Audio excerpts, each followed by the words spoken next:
welcome. I'm here with Doug Jermasek, Executive VP at Unicycive. Doug, thank you for joining us. How are you? I'm doing well, thank you. It's great to have you here, Doug. Can you kick us off by explaining what Unicycive is? What is it that the company does? Unicycive Therapeutics is a Nasdaq-listed biotechnology company based in the San Francisco Bay Area with the ticker UNCY. Our focus is on diseases of kidney disease with high unmet need. We have 2 development stage drug candidates. The first and most advanced is Renasorb, a phosphate binder for the treatment of hyperphosphatemia in patients with chronic kidney disease requiring dialysis. There are over 500,000 patients in the U.S. on dialysis, and the vast majority of them suffer from the negative health effects of hyperphosphatemia and need to take phosphate binders.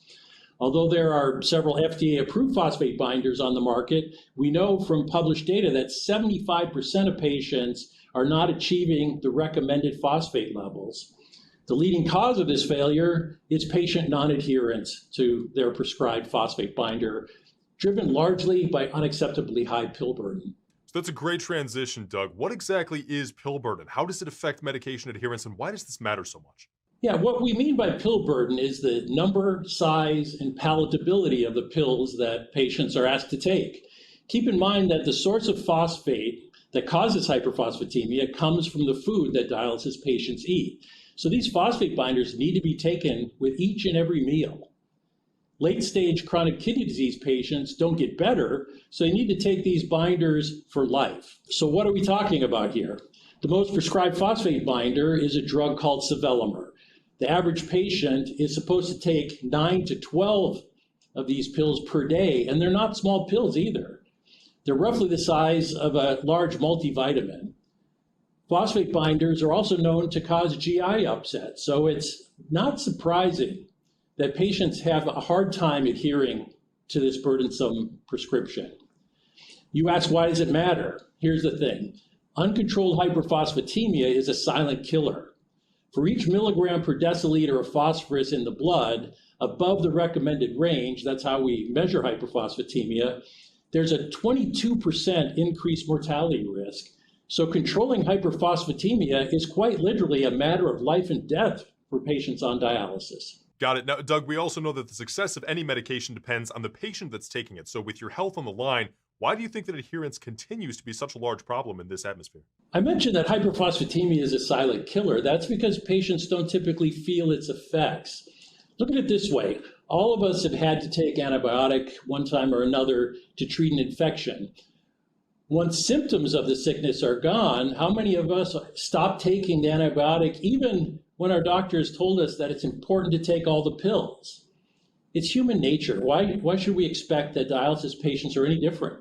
Understood. And Doug, I also want to reference an article here in the Clinical Journal of the American Society of Nephrology. It was by UNCY. It was noted that the median daily pill burden for chronic kidney disease patients with hyperphosphatemia was 19 pills. And in 1/4 of those, that study exceeded 25 pills on a daily basis. That's obviously a huge volume. So how do you even keep track of that many pills? Great question. I will add that in that same study you referenced, half of those 20 or more pills that dialysis patients take every day are phosphate binders. How do they keep track of them, you ask? Well, the sad answer is that they don't, at least not all of the time. That's the very real consequence of high pill burden. Okay, got it. And Doug, why is the pill burden so high in hyperphosphatemia? How do you think it affects quality of life? Well, first of all, at Unicycive, we're out to prove that pill burden doesn't have to be so high, but let me take a step back to explain.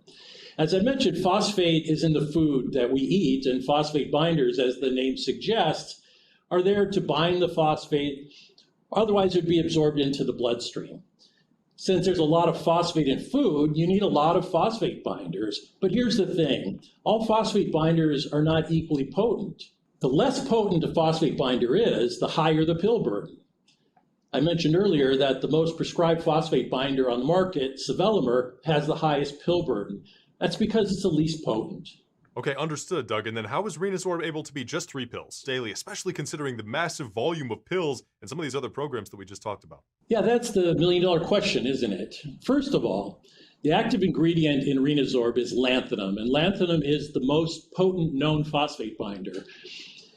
There's another lanthanum-based phosphate binder on the market called fosrenol, but Renasorb is different in 2 important ways. First, Renasorb was created using a patented nanoparticle technology that increases the surface area and pore size of the product, meaning that it takes far less Renasorb to bind the same amount of phosphate as Fosrenol.